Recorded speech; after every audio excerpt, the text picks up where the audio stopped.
ভিন্ন স্বাদে ইলিশ সিরিজের নতুন একটা রান্না নিয়ে চলে এসেছি, ইলিশ পাতুরি। ইলিশ পাতুরি করতে কি কি উপকরণ লাগছে একটু দেখে নিন। ইলিশ মাছ, সর্ষে, পোস্ত, কাজু আর আদা আর লঙ্কা, এই দিয়ে হয়ে যাবে আমার ইলিশ পাতুরি। ইলিশ পাতুরি করার জন্য মাছ একটু নুন হলুদ মাখিয়ে নিচ্ছি আমি।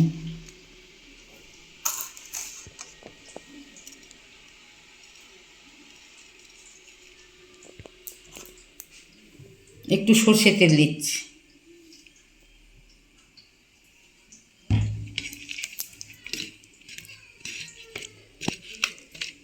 এবার আমি মশলাগুলো দিয়ে দিচ্ছি। প্রথমে দিচ্ছি আদা বাটা,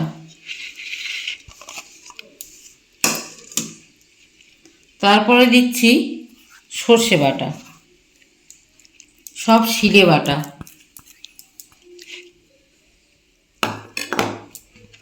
এবার দিচ্ছি আমি পোস্ত বাটা,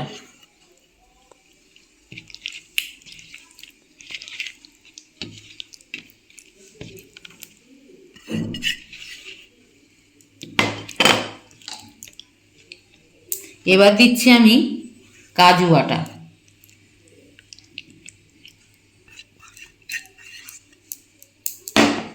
এবার দেব কাঁচা লঙ্কা।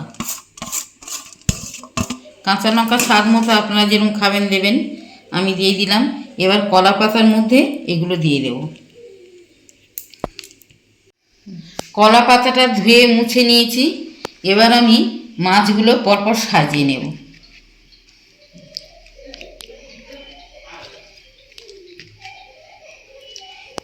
এই মাছগুলো সব সাজিয়ে নিচ্ছি, সুন্দর করে কলা পাতার মধ্যে দিয়ে দেব।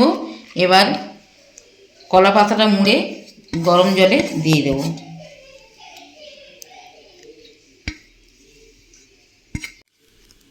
সুতো দিয়েই বাঁধছি, আপনারাও একটু ভালো করে বেঁধে নেবেন।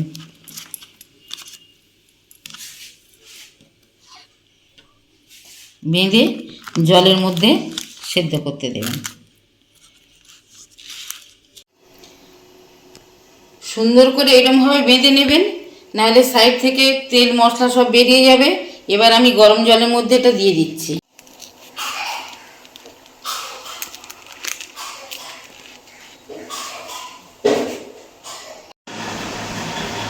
কলা পাতার মধ্যে দিয়ে যে ইলিশ মাছগুলো ভাপাতে দিয়েছিলাম সেটা আমি তুলে নিয়েছি।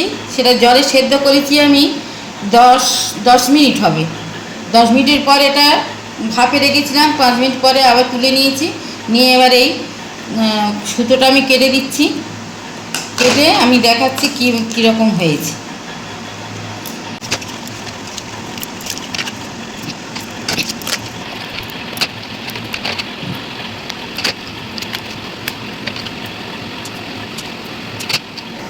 ইলিশ পাতুরি আমার রেডি হয়ে গেছে। এই কলা পাতা কেটে দিলাম, এই ছাড়িয়ে দিচ্ছি, দেখুন এই রকম হবে।